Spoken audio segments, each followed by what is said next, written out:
السلام علیکم، کیا حال ہے دوستوں؟ امید کرتے ہیں آپ سب خیریت سے ہوں گے۔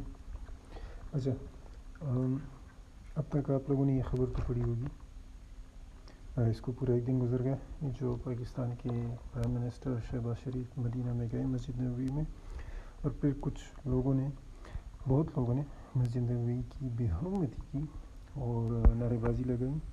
یہ آپ اسکرین پہ دیکھ سکتے ہیں، پوری دنیا اس کو اٹھا رہی ہے۔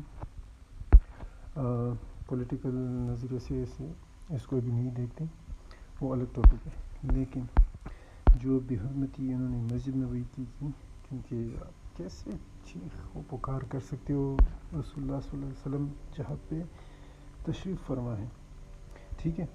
تو سعودی حکومت نے بڑا اچھا ایکشن لیا، ان لوگوں کو اریسٹ بھی کیا، 5 سال قید بھی ہوگی، ان کو 60,000 ریال جرمانہ بھی ہوگا، اور آئندہ کے لیے سعودی عربیہ پہ تاحیات پابندی، عمر بھر کے لیے پابندی۔ میں اس کو ایک